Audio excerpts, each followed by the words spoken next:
Hello everyone. तर आज आपण बनवणार आहोत घेवड्याची भाजी. याला कोणी कोणी वालपापडीसुद्धा म्हणतं. यासाठी मी इथे एक कढाई घेतली आहे. त्या कढाईमध्ये मी तेल गरम करून घेतलं आहे.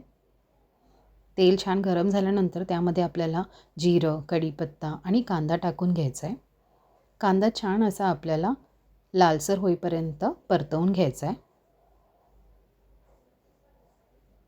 घेवड्याच्या भाजीमध्ये कोणी कोणी शेंगदाण्याचं कूट देखील टाकू शकतं.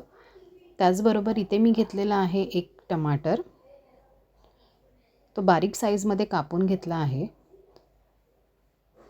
आता आपण बेसिक असे मसालेसुद्धा टाकून घेऊयात, ज्यामध्ये मिरची पावडर, धनिया पावडर, हळद आणि मीठ टाकलेलं आहे. मला इथे मीठ थोडं कमी वाटत होतं, तर मी थोडं परत अजून टाकलं आहे. मसाला खाली न लागावा म्हणून आपण याच्यामध्ये थोडंसं पाणीसुद्धा घालून घेऊयात, जेणेकरून मसाला खाली चिकटणार नाही. इथे मी घेवड्याची भाजी चांगली अशी कापून घेतलेली आहे.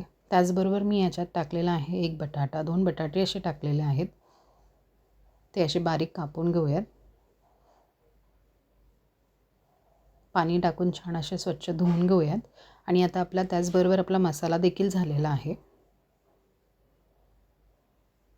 आता यामध्ये आपण ही सगळी भाजी टाकून घेऊयात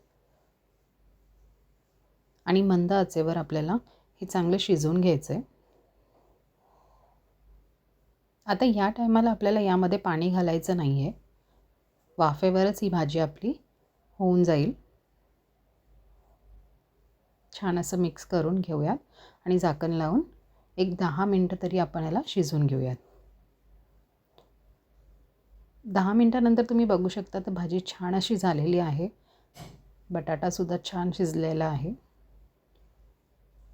तर अशा प्रकारे घेवड्याची भाजी आपली तयार झालेली आहे गरमागरम.